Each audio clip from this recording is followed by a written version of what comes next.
The 2026 Formula One season hasn't even started yet, and there's already countless rumors and reports circulating up and down the grid. From Mercedes' compression ratios to Ferrari reportedly facing delays with their first engine fire-up, speculation is everywhere. But one team is flying completely under the radar, and that team is Alpine. Alpine's recent years have been anything but smooth.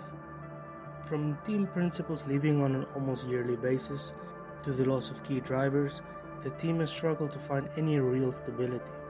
And with the 2025 season ending in a P10 finish in the Constructors' Championship, Alpine closes the ground effect era as the weakest team on the grid.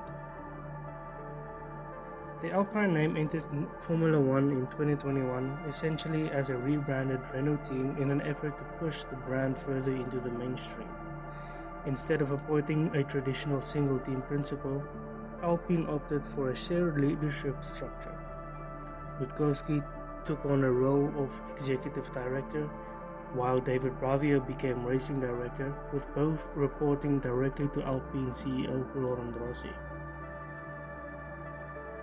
The idea behind this structure was to split the responsibility of a team principal, allowing each leader to focus more narrowly on their area of expertise. And initially, there were signs of promise. In 2021, Alpine secured a shock victory at the Hungarian Grand Prix, where Esteban Ocon barely defended the lead against Sebastian Vettel. Fernando Alonso also had another podium later that year at Qatar. However, by 2022, Alpine had already changed course, hiring Otmar Szafnauer as team principal. That decision marked the beginning of what has since become a revolving door of leadership, something Alpine continues to struggle with to this day. Around the same time, the team suffered a major blow in the driver market.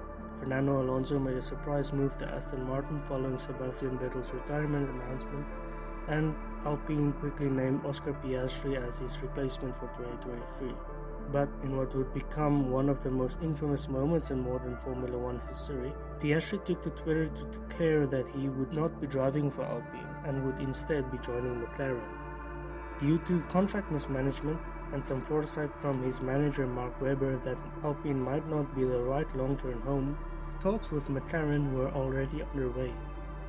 After months of legal battles and public fallout, the dust finally settled, and Alpine lost more than just an experienced race winner in Fernando Alonso. They also lost their future prodigy. What followed was a period of constant drama and internal politics. Alpine cycled through no fewer than 4 different team principals in just a few years. There were also growing tensions between their drivers Pierre Gasly and Esteban Ocon, further highlighting the instability inside the team. Turmoil didn't stop there. In 2024, Alpine turned to one of their most controversial figures in Formula One history to help, Flavio Briatore.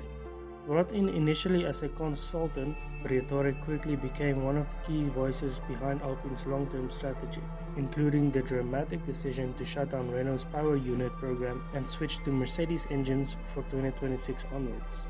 Now, anyone familiar with the sport's past will recognize that name.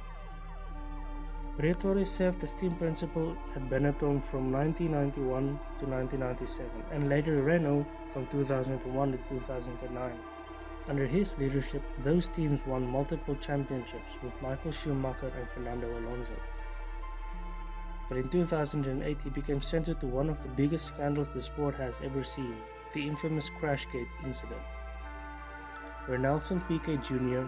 deliberately crashed during the Singapore Grand Prix to give Fernando Alonso a strategic advantage, an incident that ultimately helped Alonso win the race.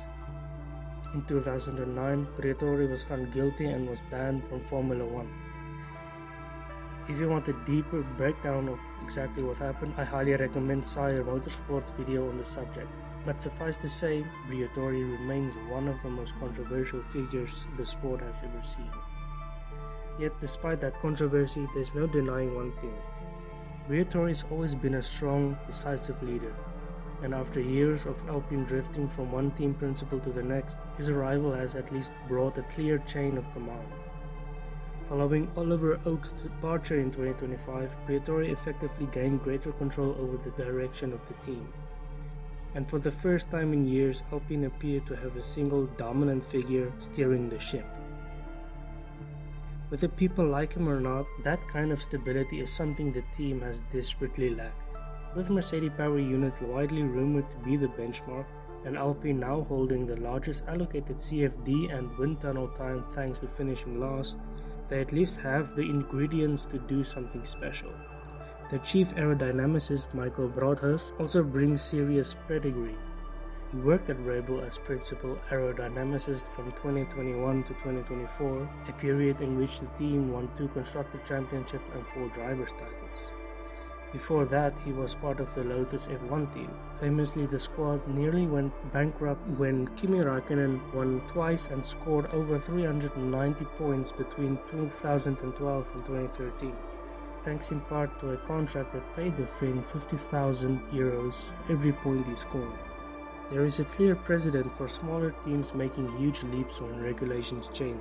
Williams, for example, rode a wave of Mercedes' dominant power unit in 2014 to finish P3 in the championship, securing 9 podiums with Valtteri Bottas and Felipe Massa.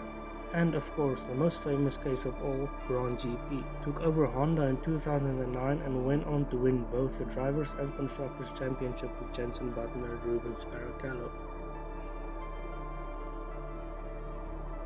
So, when you put it all together, what is rumored to be the best engine on the grid, the most aero and CFD time available, an aerodynamicist with a proven championship degree, and 2 highly talented drivers in Pierre Gasly and Franco Colapinto, Alpine suddenly looks far more dangerous than their recent results suggest.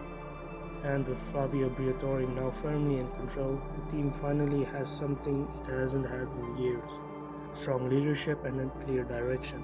The question is whether the leadership, combined with the 2026 reset, will be enough to transform Formula One's current backmarker into the sport's next big surprise.